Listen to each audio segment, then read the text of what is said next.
Ito yan guys, so Haring First. So ayan guys, so pupunta kami ngayon sa market kasi bibili kami ng isda. Ipapakita ko po sa inyo dito guys. So ito yung buhay ko dito. I'm Pinoy in Holland, isang immigrant dito sa Netherlands. Kaya samahan niyo ko guys, come on. So ayan guys, so ito kami sa Dordrecht guys. So ganito kami pag weekend. So kasama ko yung kapatid ko guys. So ayan, para manguha kami ng kapatid ko. So mamimili kami ng ulam ngayon kasi nga it's market day. So ayan, bibili kami ng isda. Isda kasi gusto namin isda. So dito kami guys, namimili guys. Tingnan nyo na guys, so ang ganda oh. So ayan guys, so dito kami kapatid ko. So malapit na kami. Andito na kami guys sa likod ng bahay namin. Malapit lang kami dito. Kaya ayan guys, so dito na kami sa market guys. Tingnan nyo naman guys. Wala na masyadong konti na lang. Oh, ito na lang yung market dito. Oh, tingnan nyo. Ito na yung market dito guys. Oh, ayan. Yan ang market dito guys. Dami mga gulay. So yan John, dito ng gulay John. Talong oh. Yung talong is tag-uno. Ito yung market dito namin guys. So dito kami namimili ng mga gulay kahit ano. So ayan. Ngayon guys, titikman ko yung haring nila dito guys. Yung fresh na isda nga kinakain dito. So okay. Oh, this is John. Oh, Holland seafood. Can I have this one? Yes. I'm gonna try. I'm gonna try. Vegetarian. Is that right? Do you want it in pieces or? No, just whole. Vegetarian. So guys, ito yung haring. Only one. Palayo dyan kami. And with sour? Nice. Okay. So guys, ito yung haring na tinatawag nila. So we're gonna eat this one. So if you are in the Netherlands, you cannot try this one. So how much is one? Popil? €2 and 90 cents. €2. Oh, wait lang dyan. So, wow, kike. So guys, so fresh. Ito tinatawag na haring guys. Ito yan guys, so Haring First. So guys, ito yan guys. So if you are in the Netherlands, you're gonna try this one. Look, this is a fresh haring. So you're gonna eat directly this one guys. So guys, ito na yung haring nila guys, first. So €2 to guys. Alam mo magkano €2? 120 pesos more than, no? Mga 130. So ito yan guys, oh. So ito yung parang kinilaw na dito. Titikman natin. First na fresh. So kainin to direct to kainin. Tingnan natin.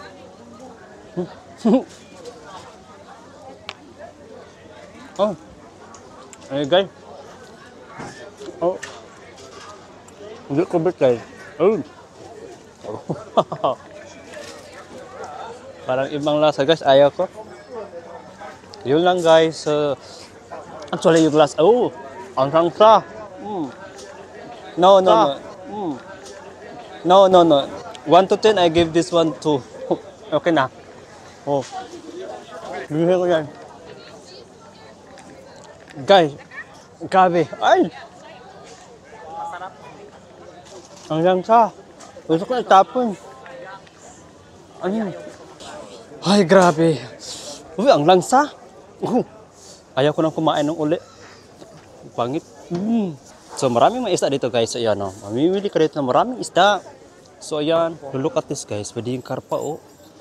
Anong karpa na isda guys o. Look. Wala sa karpa o eh. Ay, naay. So pag weekend dito guys. So dito ka mamimili ng mga uulamin nyo. Kasi mas mura. So tingnan mo yung isda nila guys. Ang dami-dami guys o. Grabe. Bumili lang ngayon kapatid ko ng ano guys o. So bumili din kami ng isda guys. Ayan. Yung tindera. So shit. Oh, tamban guys, 1 kilo is €7. Guys, bumili kami ng isda tapos yung pusit. So bali binera mi is magkano? €30. €35.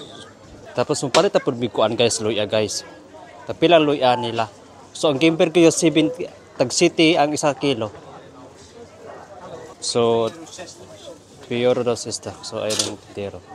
So ayan guys, so mamimili kami ng kamatis yung kapatid ko guys. So ikaw na mamili diyan. O di ba? Ano yung kamatis naman? Super laki. Oo. Tikman mo nga. Kami. Kaya guys, anong klase yung pag-hector? Anong pagkain to? Ngayon pa ako nakikita ng prutas na ganito guys. So tingnan mo. Nakabili na kami ng gulay at saka fresh na vegetable. So ayan. So bibili kami ng bulaklak ngayon guys kasi nga ayan, para naman may bulaklak yung namin. Yung bahay namin, di ba? Malamig. So ayan guys, so Mamimili na naman kami ng ano guys, yung makikita namin doon sa unahan.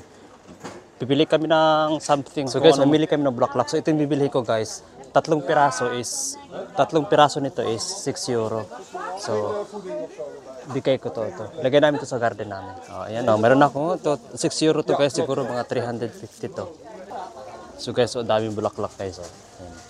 So, pinaano ko na doon sa babae. Ito.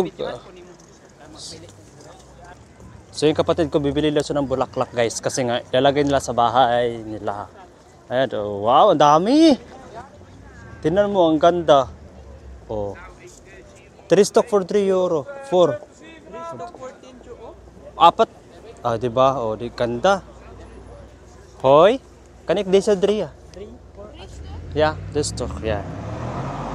So ganyan guys, 3 piraso is 10 euro. So bali mga 700 pesos siguro yan. So ayan guys, so pauwi na kami, nakabili na kami ng prutas, gulay, wala kaming gulay guys. Tapos bili na kami ng pusit, isda, at saka bulaklak. Ayan, so ayan guys, so thank you so much. So and enjoy your weekend also. Maraming salamat mga pangga, God bless.